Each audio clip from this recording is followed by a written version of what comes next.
giving fluids for a new burn.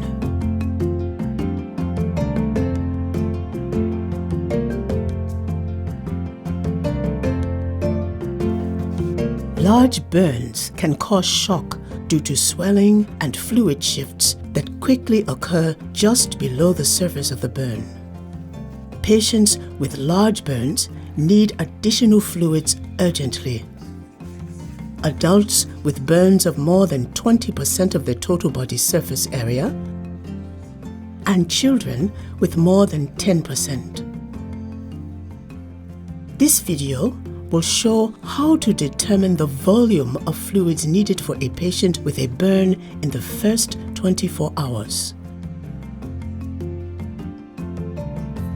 This young man was burned in an explosion of gas 3 hours ago. His torso, arms, and face are affected. First, calculate the size of the patient's burn. Using the rule of nines, the man has burned 30% of the surface of his body. Next, weigh the patient. He weighs 65 kilos. Using the Parkland formula, calculate the amount of fluids needed in the first 24 hours.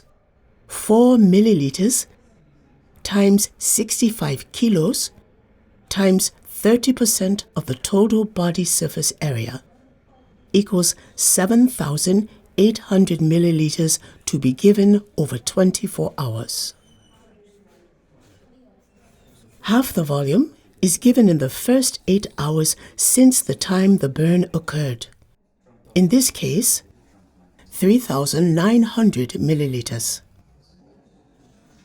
Use Ringer's lactate, Hartmann's fluid, or normal saline. Fluid needs are calculated from the time of the burn, not from the time of admission. Since the patient arrived 3 hours after the burn occurred, he needs 3,900 milliliters over 5 hours, or 780 milliliters each hour. He needs the remaining half, 3,900 milliliters, over the following 16 hours, or 244 milliliters each hour. A child who is burned also needs maintenance fluids.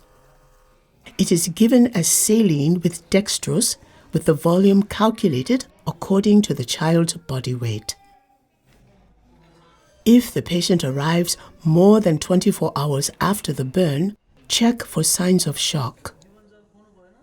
Start IV fluids to maintain the blood pressure, a 500 milliliters bolus for adults, and 20 milliliters per kilo for children. Fluids can also be taken by mouth if the patient can drink. Subtract the amount they drink from the needed fluid volume. This will prevent the patient from receiving too much fluid. The Parkland formula is a guide to the amount of fluid to be given, but the actual amount needed will depend on the patient's response to the fluids. Urine output is the best indication of adequate fluid replacement. Adults should have an output of 0.5 to 1 milliliter per kilo per hour, and a child should have 1 to 2 milliliters per kilo per hour. Remember, follow the Parkland formula to give the right amount of fluids for the first 24 hours. This can prevent shock in burned patients.